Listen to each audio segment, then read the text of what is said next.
Então eu queria começar orando e que o Espírito Santo então nos guie.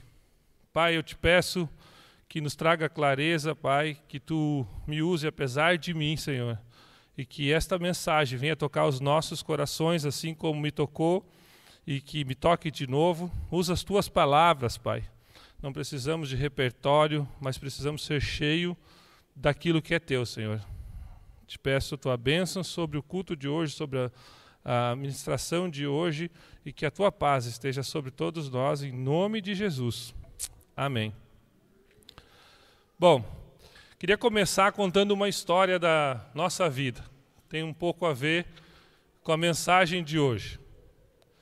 No dia 22 de fevereiro de 2016, quando nós estávamos na sala de parto para nascer o Lucas, a doutora Ellen, a obstetra, uma pessoa muito tranquila, uma gringona assim forte, e parecia que estava brincando. E de fato eu acho que estava mesmo, porque ela passou muita confiança para nós naquele momento ali. E ela nos descontraía, contando piadas, histórias, brincando sobre as fotos. Não vai me fazer foto fora de foco aí, né? Que não tem outra vez, né? E na hora que ela foi abrir a bolsa e tirar o Lucas, ela puxou o Lucas para fora e eu disse, tira também o manual. E ela olhou para mim e disse, esse não vem, o manual. Daí eu pensei, já era um crentezinho em formação, e disse, tem sim o manual. Mas guardei para mim. Naquele momento não falei nada, mas pensei no meu coração, existe um manual. A Bíblia, a palavra de Deus é o nosso manual. O problema é que nunca lemos o manual. Queria fazer uma analogia aqui com um produto e não com meu filho.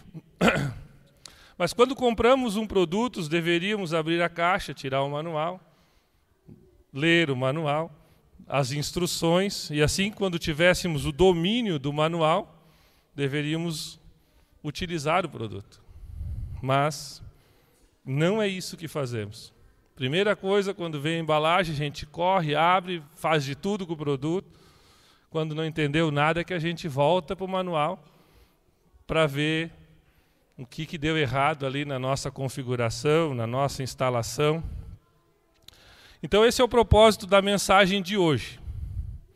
É te encorajar a ler o manual, a Bíblia, a palavra de Deus, que foi inspirada pelo Criador. Ninguém melhor do que Ele para nos instruir no caminho que devemos andar, como devemos nos guiar. Essa mensagem que Ele nos deixou, as boas novas, o que de fato devemos falar, tudo está relacionado a esse manual. Né? Não quero fazer aqui uma analogia simplista de dizer que é um manual, é muito mais do que isso, mas ela contém tudo aquilo que nós precisamos. Então, esse é o título da nossa mensagem de hoje. Não esconderemos dos nossos filhos. Essa mensagem vocês vão entender ao longo do texto. E queria convidar vocês então a abrir o Salmo 78. Nós vamos ler do 1 ao 8.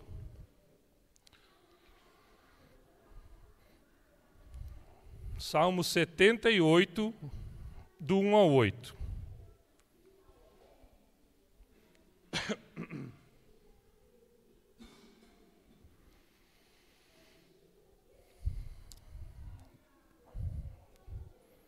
Amém, irmão? Todos conseguiram? Salmo 78, do 1 ao 8. Esse salmo, se nós fosse ler todo, quase terminava o culto. Ele é o segundo maior, né? Mas não é. Vamos começar só aqui do começo da história. Posso ler? Povo meu, escute o meu ensino. Incline os ouvidos para o que eu tenho a dizer. Em parábolas abrirei a minha boca. Proferirei enigmas do passado. O que ouvimos e aprendemos e o que nossos pais nos contaram. Não os esconderemos dos nossos filhos. Contaremos à próxima geração os louváveis feitos do Senhor. O seu poder e as maravilhas que fez. Ele decretou estatutos para Jacó, e em Israel estabeleceu a lei, e ordenou aos nossos antepassados que as ensinassem aos seus filhos, de modo que a geração seguinte conhecesse, e também os filhos que ainda nasceriam, e eles, por sua vez, contassem aos seus próprios filhos. Então, eles porão a confiança em Deus, não esquecerão os seus feitos e obedecerão aos seus mandamentos. Eles não serão como os seus antepassados, obstinados e rebeldes, povo de coração desleal para com Deus, gente de espírito infiel. O Salmo 78, ele é um poema didático, também conhecido como um salmo de sabedoria. Este salmo recapitula a história de Israel, desde o Êxodo até o reinado de Davi, e ele enfatiza a infidelidade do povo e a fidelidade de Deus. Sua autoria é atribuída a Asaf e tem como objetivo para instruir as próximas gerações sobre as maravilhas de Deus e as falhas do povo ao longo de sua jornada. Queria convidar vocês a estarem lendo durante a semana o salmo inteiro. É muito bonito esse salmo. E ele é o segundo maior, como tinha comentado, ele tem 72 versículos. Só perde então para o Salmo 119, com 116 versículos. Ele faz referência a diversos eventos da história de Israel, como o Êxodo, como a peregrinação no deserto, a conquista da terra prometida. Menciona também a infidelidade de Efraim, no versículo 9, a escolha de Judá e Sião. E para compreender estes eventos, é crucial entendermos a mensagem do Salmo inteiro. Ele vai passar por as quedas e vai passar por todas as vezes que, mesmo esse povo murmurando, Deus foi fazendo milagres durante a caminhada.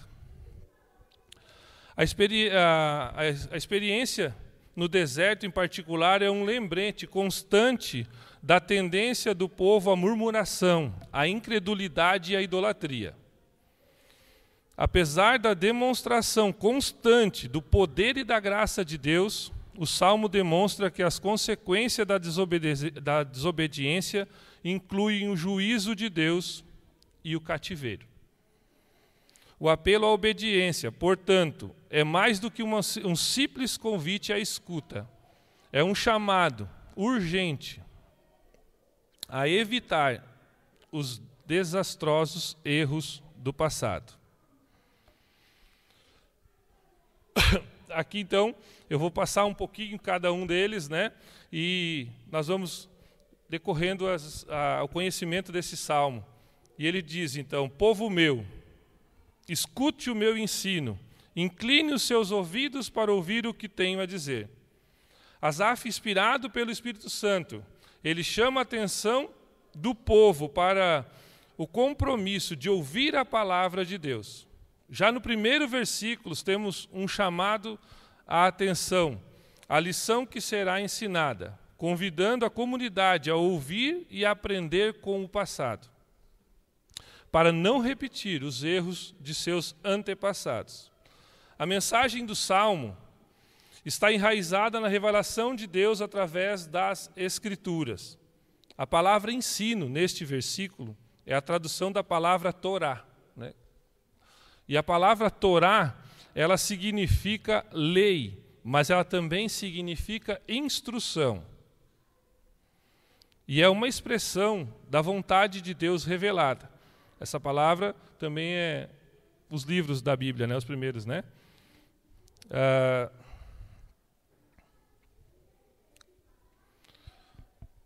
A ordem de escutar e inclinar os seus ouvidos implica muito mais do que a mera audição.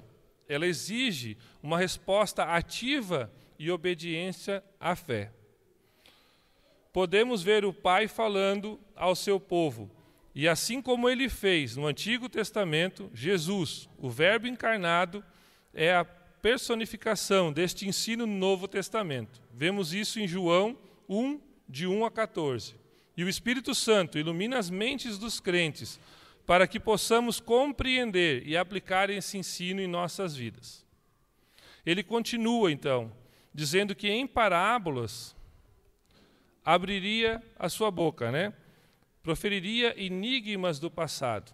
Ele anuncia como era a abordagem que seria feita, que seria através de parábolas e de enigmas do passado, indicando que a história será apresentada de uma forma a desafiar a reflexão e a descoberta de verdades mais profundas, que não se limitaria a eventos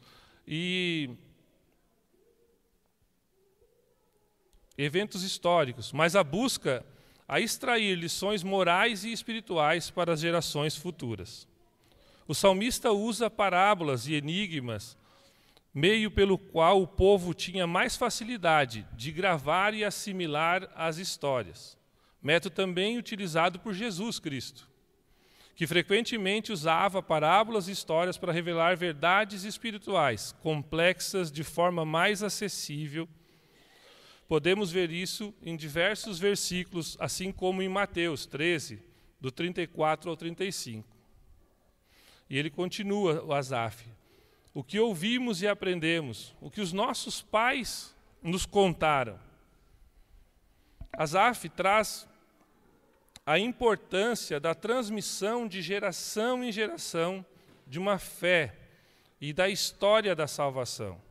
Temos que compartilhar com as gerações futuras aquilo que nos foi transmitido,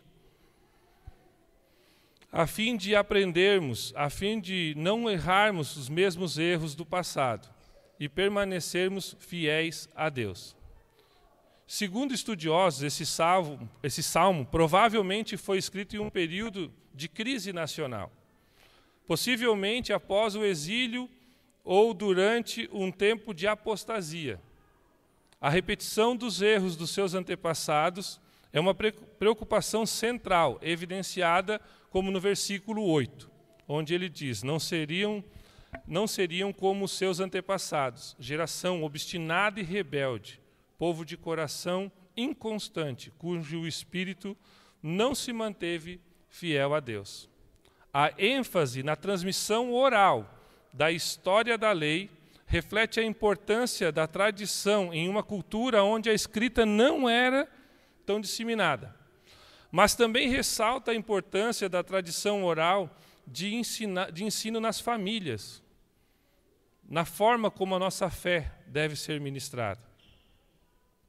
Este versículo nos lembra que a fé não é uma invenção pessoal, mas uma herança preciosa da transmissão de geração em geração.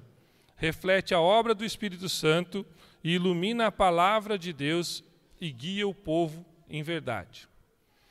Quando ele continua no Salmo, então, ele nos diz: não os esconderemos de nossos filhos, contaremos à próxima geração os louváveis feitos do Senhor, o seu poder e as maravilhas que fez. Asaf reafirma o compromisso com a transmissão da fé e da história da salvação para as futuras gerações. Ele estabelece a importância da educação religiosa e a narrativa dos atos de Deus como um meio para moldar a identidade e a fé das nossas crianças. Ele demonstra preocupação com as repetidas infidelidades do povo, constatando com a paciência e a misericórdia de Deus. O versículo 4 sugere como um antídoto contra o esquecimento e a apostasia. Incentiva a transmissão ativa da memória coletiva e da fé em Deus. O fracasso em comunicar as maravilhas de Deus levou as gerações que foram obstinadas e rebeldes.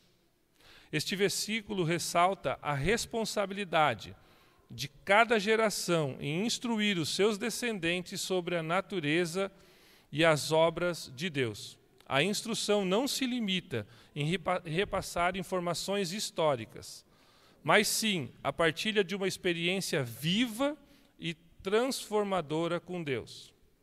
os louváveis feitos do Senhor, e o seu poder, e as maravilhas que ele fez. Referem-se à revelação de um Deus em sua totalidade. Asaf continua no versículo 5. Ele decretou estatutos para Jacó, e em Israel estabeleceu a lei. Ordenou aos nossos antepassados que ensinassem aos seus filhos. Asaf estabelece um propósito fundamental da história que será contada: a transmissão da lei de Deus de geração em geração. Este versículo destaca a iniciativa divina em se revelar em sua vontade e ordena que essa revelação seja perpetuada através do ensino familiar e comunitário. Sem a passagem da palavra de Deus adiante, haveria um colapso espiritual e moral nas futuras gerações. A lei, a Torá, não era apenas um conjunto de regras, mas um pacto que definia a relação de Deus com Israel. O Salmo 78, ao relembrar a história de Israel, reconhece que a falha em transmitir e obedecer à lei levou a ciclos de pecado, de juízo e arrependimento.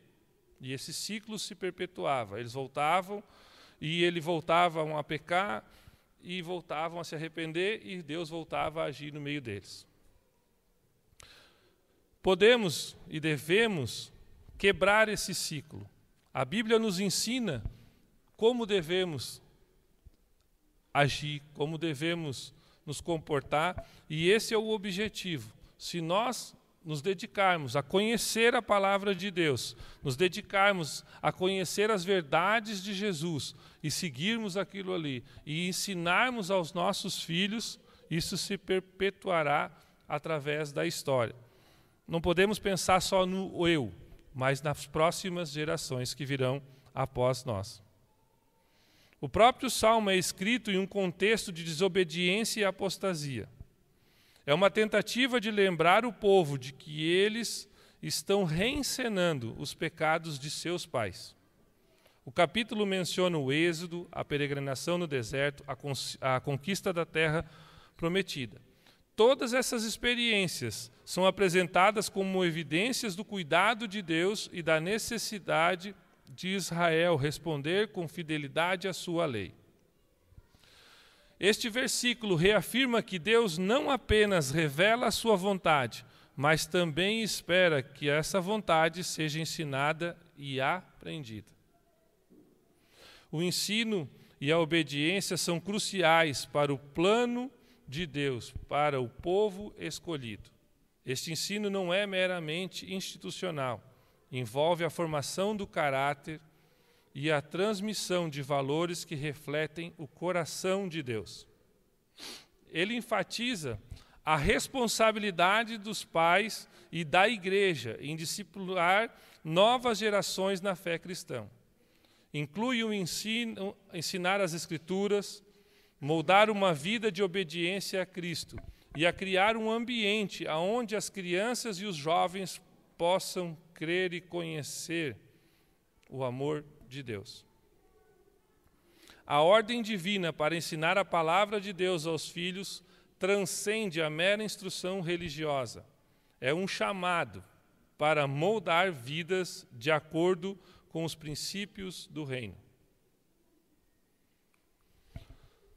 Se eu estou certo ali ainda, de modo que a geração seguinte a conhecesse, e também os filhos que ainda nasceriam, e eles, por sua vez, contassem às próximas gerações.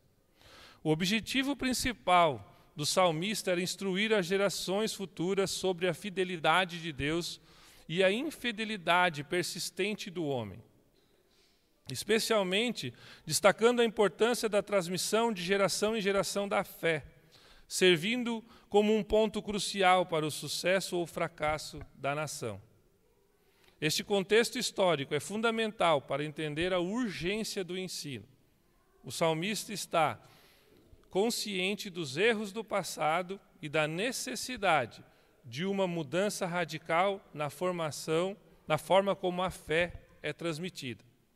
para que as futuras gerações evitem os mesmos desvios e se mantenham fiéis a Deus. Asaf enfatiza a responsabilidade dos pais, da comunidade da fé na educação espiritual das crianças. A ordem de contar os feitos do Senhor não é apenas uma transmissão de informações, mas um convite a compartilhar um relacionamento vivo com Deus. Isso implica ensinar os mandamentos de Deus, seus feitos poderosos e seu caráter. Essa transmissão da fé viva leva as futuras gerações a porem a confiança em Deus, evitando a rebelião e a desobediência que caracteriza seus antepassados. Essa educação deve ser guiada pelo Espírito Santo, para que as crianças compreendam e aceitem a mensagem da salvação em Jesus Cristo. A aplicação envolve o compromisso das famílias e igreja em criar ambientes propícios ao aprendizado da Bíblia, ao discipulado e ao testemunho do Evangelho. Ele continua então no versículo 7, dizendo: Então eles porão e confiarão em Deus. Não esquecerão dos feitos e obedecerão aos seus mandamentos. Asaf narra a fidelidade de Deus, contrastando com a constante rebelião do povo, buscando instruir as futuras gerações sobre a importância da obediência e da fé. O versículo 7 sugere como um ponto crucial nessa narrativa, expressando o objetivo da transmissão da história, que as gerações futuras depositem sua confiança em Deus, lembrando-se dos seus feitos e obedeçam aos seus mandamentos. Este versículo nos lembra da importância da fé salvadora em Jesus Cristo e a vida de obediência que emana dessa fé. A confiança em Deus, mencionada no versículo, não é uma mera percepção intelectual, mas uma entrega total a Ele como Senhor e Salvador. Isso implica em reconhecer a Deus como Pai, como Filho e o Espírito Santo, como o único Deus verdadeiro, Criador, Redentor e Santificador. No último versículo da mensagem de hoje, ele fala então: eles não serão como seus antepassados, obstinados e rebeldes, povo de coração desleal para com Deus, gente de espírito infiel. Esse versículo serve como um apelo para as novas gerações, para que as novas gerações aprendam com os erros dos seus antepassados e evitem repetir os mesmos padrões de rebelião e infidelidade que trouxeram consequências desastrosas a esses povos. A esse povo, que depois aqui ele se divide em dois povos, então por isso, os dois povos. Ele é chamado à renovação espiritual, à fidelidade, à aliança com Deus e à importância da transmissão de geração em geração da fé. O Salmo 78, 8 é um convite à transmissão interior e à lealdade a Deus. A obstinação, a rebelião e o coração desleal, descrito no versículo, representam uma atitude de resistência à vontade de Deus, uma recusa em reconhecer a sua soberania e um afastamento de suas verdades. Essa condição de rebelião é inerente à natureza humana pecaminosa, herdada desde a queda. A infidelidade de espírito se manifesta com uma falta de fé genuína, uma dúvida constante e uma inclinação para seguir a outros deuses, outros ídolos, outros princípios que não honram a Deus. Esse texto trouxe algumas coisas que me chamaram o coração na questão do ensino, de nós nos dedicarmos em casa A partir do dia que eu li esse salmo, eu comecei a tentar, ao menos uma vez por semana, fazer um culto familiar. Coisa que às vezes a gente não tem tempo. E a gente enxergar que não é mais do mesmo jeito do tempo da lei. Nós somos salvos em Jesus Cristo. Mas nós precisamos do processo de santificação. Antes de eu falar como é, eu tenho que conhecer como é. E só através da leitura, do estudo, da palavra de Deus, é que eu vou poder afirmar aquilo que é e aquilo que não é. Muitas vezes a gente fala algo porque viu na internet, porque alguém postou uma frase de impacto. E às vezes não tem nada a ver com a palavra de Deus. A única verdade, ela está neste livro. Mas ele não pode ficar aqui dentro. Ele tem que ir para nosso coração. Então eu queria ressaltar 3 pontos importantes que eu vi ao decorrer dessa mensagem, que são... o primeiro deles é: precisamos conhecer o passado. A Bíblia nos mostra um povo que foi rebelde, e sempre que estava bom, que sempre que as coisas melhoravam, eles abandonavam a Deus. Logo depois disso aqui, vai falar na história ali, eles dividiram os povos, e um povo nunca mais se voltou a Deus, né? O Reino do Norte. Ele sempre viveu na idolatria e em meio a outros deuses, misturando, criando a sua própria religião. Então, eu queria ler essa frase com vocês, que é do filósofo Hegel. A única coisa que aprendemos com a história é que não aprendemos coisa alguma com ela.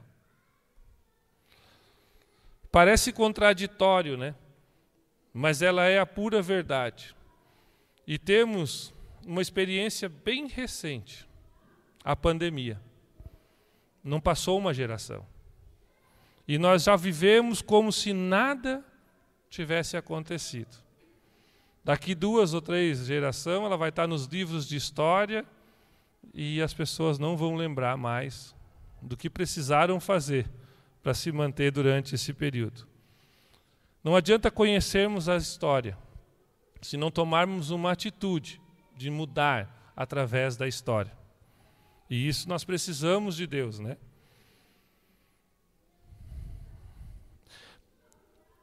Então,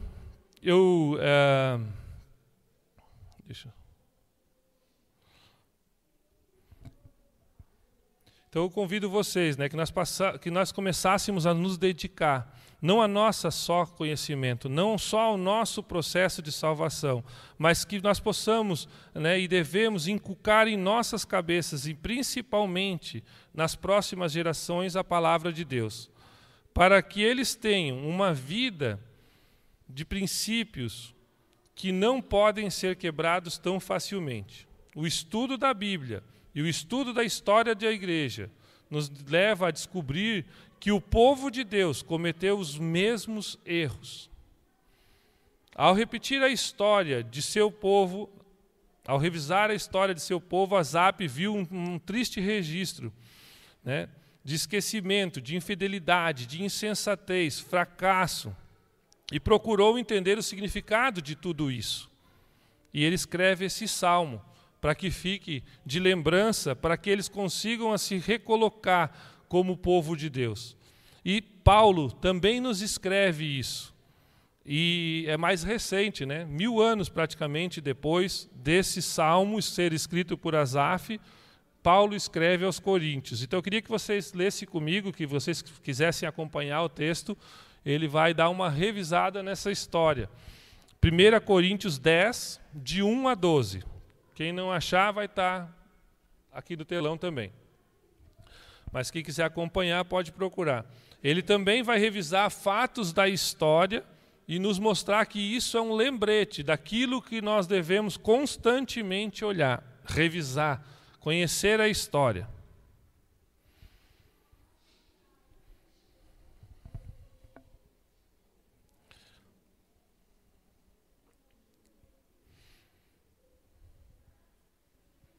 Então, posso começar? Vamos lá então. Porque não quero, irmãos, que vocês ignorem o fato de que todos os nossos antepassados estiveram sobre a nuvem e todos passaram pelo mar. Em Moisés, todos eles foram batizados na nuvem e no mar. Todos comeram da mesmo alimento espiritual e beberam a mesma bebida espiritual, pois bebiam da rocha espiritual que os acompanhava, e essa rocha era o Cristo.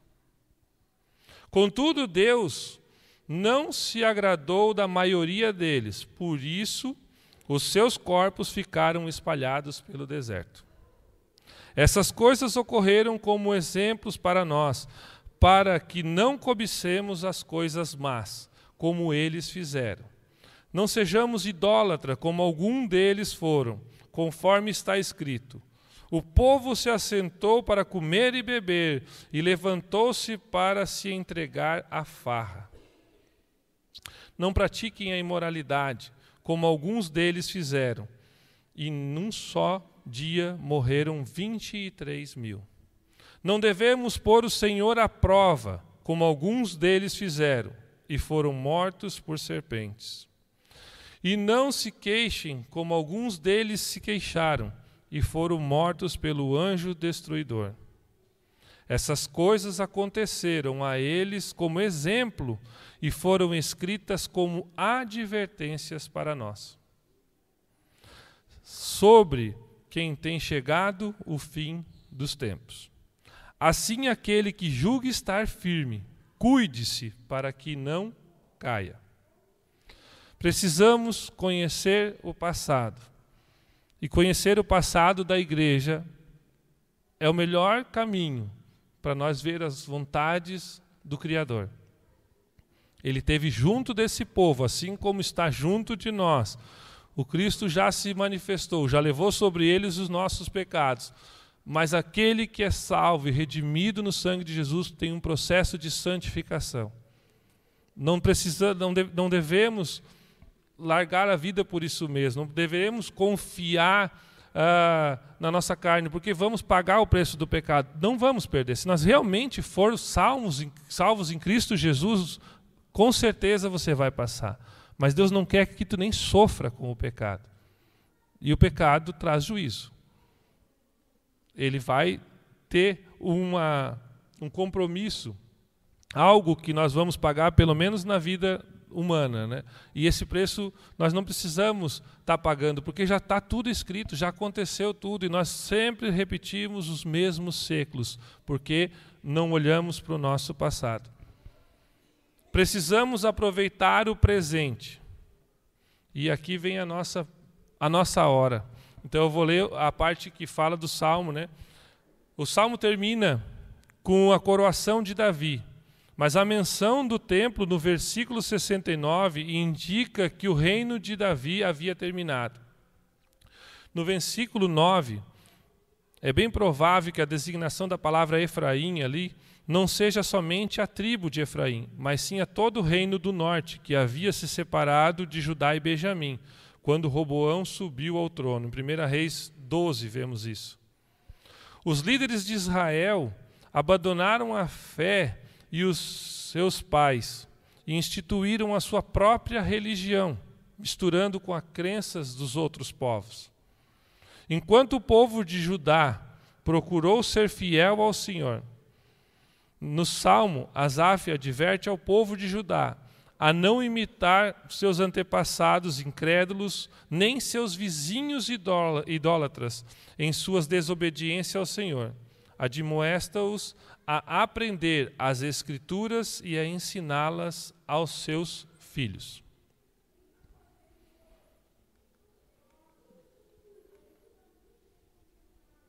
E aqui em Deuteronômio 6, 6 e 7, tem um versículo que reforça aquilo que deve ser feito hoje, né? Então eu vou ler para vocês, que é curtinho, que todas estas palavras que hoje lhes ordeno estejam em seu coração. Ensina-os com persistência a seus filhos. Converse sobre eles quando estiver sentado em casa, quando estiver andando pelo caminho, ou quando se deitar e se levantar. Esse trecho de Deuteronômio, ele enfatiza a responsabilidade dos pais em instruir os seus filhos na palavra de Deus, moldando as suas vidas de acordo com os princípios divinos. Assim como o guerreiro afia a sua flecha, os pais devem educar os seus filhos na fé, preparando-os para cumprir o chamado de Deus em suas vidas. Também temos em Provérbios 22:6. Instrua a criança segundo os princípios do caminho que deve seguir, e mesmo quando envelhecer, não se desviará dele. Este provérbio reforça a ideia de que a educação dada na infância tem um impacto duradouro. Assim como a direção da flecha determina o seu alvo, a instrução dada aos seus filhos moldará o seu caráter e o seu destino. Esse versículo nos encoraja a investir no treinamento moral e espiritual dos filhos, guiando-os para um relacionamento com Deus. Em Efésios, daí já no Novo Testamento, ele diz algo que chama bastante a nossa atenção. Pais, não irritem seus filhos. Pelo contrário, criam-nos na disciplina e na instrução do Senhor. Esse versículo já no Novo Testamento oferece uma perspectiva sobre a maneira como os pais devem instruir os seus filhos. Ele destaca a importância de um ambiente de amor, de paciência e de disciplina, evitando a irritação e o desânimo. Criá-los na disciplina e na instrução do Senhor conecta diretamente com esse salmo que vimos, o qual pede para que não se esconda os louváveis feitos do Senhor, o seu poder e as suas maravilhas. Ele enriquece a compreensão do salmo e enfatiza que a instrução na fé deve ser acompanhada de um relacionamento saudável e de um exemplo de vida piedosa. Aproveitem o presente, que se chama hoje. Não sabemos quanto tempo vamos estar aqui. E nossos filhos são bombardeados diariamente por tudo o que não presta. Eu tenho visto coisas terríveis chegando e não tenho mais vergonha de esconder o diabo. Tem uma série da Netflix agora, de desenho animado, onde uma banda de rock canta no palco, que ele diz que ele quer a sua alma. Ele vai aliviar as suas dores e tirar as suas doenças. Ele é o diabo.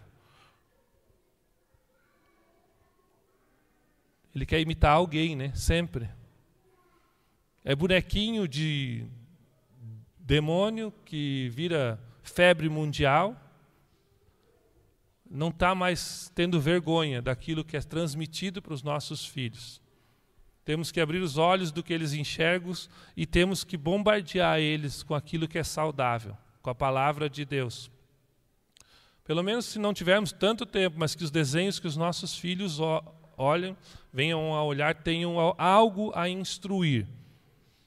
Ainda tem alguma coisa, mas está cada dia mais difícil. E eles têm que ficar mais tempo sozinhos, porque a nossa vida é muito corrida. Aproveitem o presente, aproveite o dia que se chama hoje. É agora, gente, é urgente. Precisamos proteger o futuro.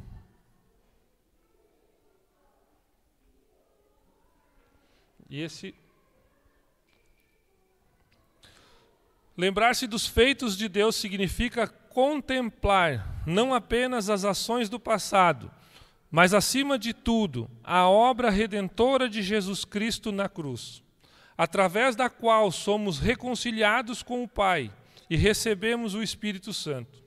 A obediência aos mandamentos de Deus, por sua vez, é uma resposta de gratidão a esta salvação graciosa. Mais uma vez eu quero reforçar, não somos salvos pelas obras. Não. Mas as obras são frutos natural de uma fé genuína. não existe como também sermos salmos e não refletir em boas obras. Ao natural, a gente vai aprender e vai desenvolver e vai conhecer, e isso vai emanar da gente. A gente vai sendo santificado, vai sendo transformado, e aos poucos vamos se despindo da velha criatura. Este salmo nos chama a internalizar as Escrituras, os mandamentos de Deus, para que eles nos guiem ao arrependimento e à confiança no Senhor, evitando repetirmos a infidelidade dos nossos antepassados. Asaf, portanto, nos convida a uma vida de fé viva, que se manifesta na confiança de Deus, na lembrança de sua graça e na obediência aos seus mandamentos. Tudo para a glória de Deus. O Salmo nos adverte a examinarmos nosso próprio coração e a reconhecer qualquer forma de obstinação, de deslealdade, de desobediência que possa estar presente. A solução não está em simplesmente imitar um comportamento externo, mas em buscar uma transformação genuína através do poder do Espírito Santo. Essa transformação envolve reconhecer a necessidade de arrependimento, abraçar a graça de Deus em Jesus Cristo e permitir que o Espírito Santo molde o nosso caráter à imagem de Cristo. Ao confiarmos em Deus, podemos obedecer aos seus mandamentos, lembrando os seus feitos e compartilhando suas verdades com a próxima geração. A esperança do salmista é que, ao aprender com o passado, a nova geração escolha um caminho de fidelidade, experimentando as bênçãos da presença de Deus em suas vidas.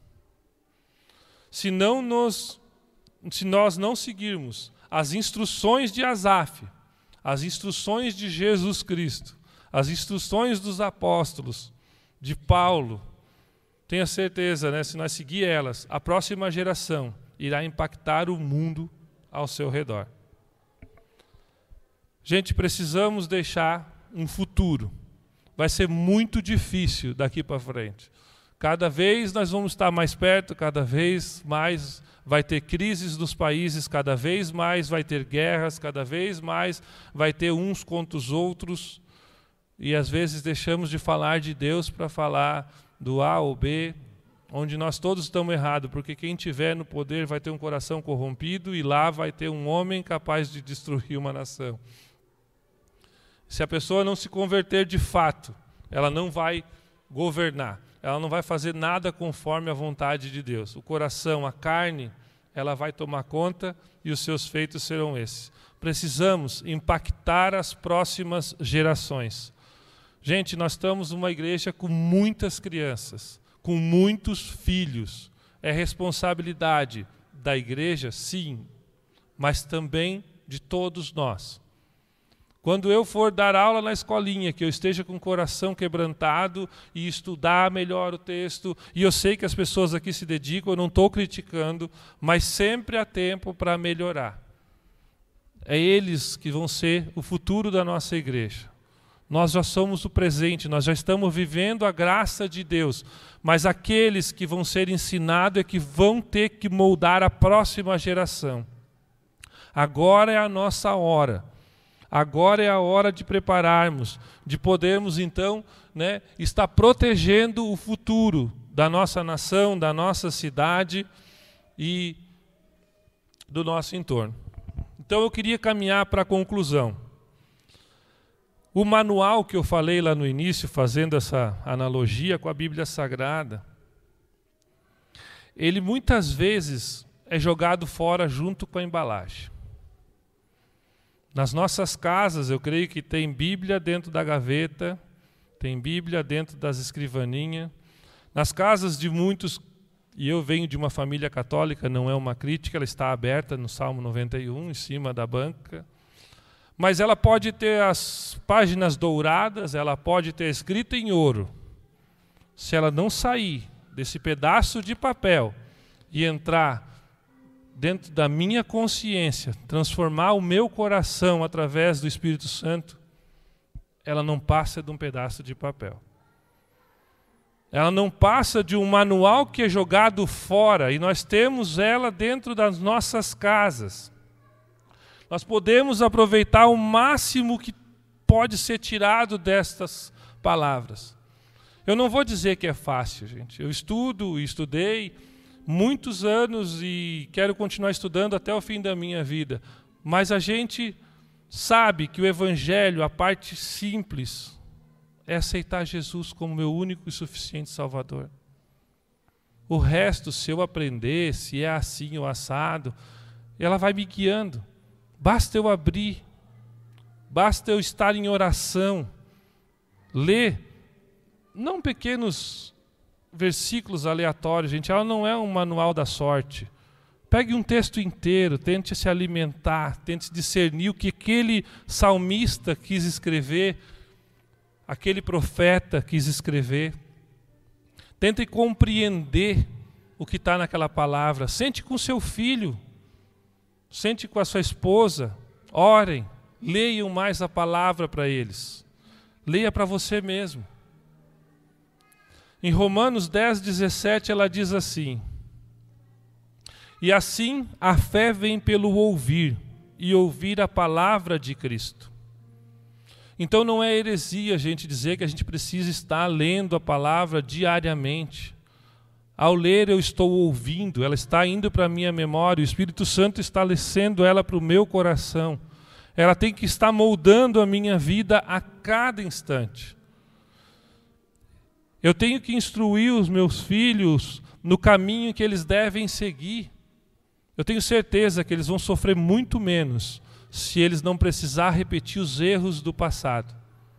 Tenha coragem de abrir os seus pecados para os seus filhos, para que eles também não cometam os mesmos erros que vocês. A palavra de Deus, ela nos ensina a mostrar os nossos fracassos. Ela não é uma Bíblia feita de super-herói. Ela é um dos únicos livros, e eu creio que é o único livro que traz o pecado das histórias, né, do seu povo. Ela traz o pecado de Davi, ela traz o pecado, e os profetas, né, e Samuel e Elias, né, Eliseu, tiveram problema com seus filhos, porque se dedicaram tanto à igreja. Cuidem para não se dedicar demais a só você. Dedique também ao ensino dos seus filhos. Eles vão ser a sua próxima geração. Vamos deixar um mundo melhor para aqueles que vão vir depois da gente. No Salmo 89:1, cantarei para sempre o amor do Senhor. Com a minha boca anunciarei tua fidelidade por todas as gerações. O pessoal do louvor, se quiser subir já, né? Cantarei para sempre o amor do Senhor. Com a minha boca anunciarei a tua fidelidade por todas as gerações. Gente, isso está ao longo de toda a Bíblia. Cantem, louvem, mas não deixem de anunciar as boas novas do Evangelho. Não deixem de instruir os seus filhos, não deixem de instruir os amigos deles, não deixem de falar. Estamos sendo bombardeados diariamente por tudo que é notícia ruim. Mas deem graças, como diz no Salmo 105, deem graças ao Senhor, proclamem o seu nome, divulguem os seus feitos entre as nações, cantem para Ele, louvem-no, relatem todas as suas maravilhas. Eu queria estar orando com vocês, se vocês quiserem se colocar de pé e agradecer por esse momento que a gente pode ter em compartilhar um pouco da palavra de Deus. Tenho muito a aprender e quero estar caminhando a cada dia mais nessa palavra junto com vocês. Se algum dia vocês tiverem alguma dificuldade ao ler um texto, nós temos o pastor que está disponível, né? Eu me coloco à disposição e temos outros irmãos com tempo, né, Tirem suas dúvidas, anotem, escrevam, risquem a Bíblia. Gente, isso aqui não é um livro que precisa ser guardado intacto. Quanto mais ele tiver escrito, quanto mais tiver rabiscado, quanto mais tu tiver que trocar de Bíblia ao longo da tua vida, talvez mais a gente carregue da personalidade daquele que nos salvou. Pai amado, te agradeço porque tu és bom o tempo todo. Te peço, Senhor, que eu consiga fazer aquilo que foi ministrado na minha casa. Te peço que o teu Espírito Santo abra o entendimento dos nossos irmãos e também coloque em prática, Senhor. Que nós tenhamos, Senhor, um culto familiar todas as semanas, Pai.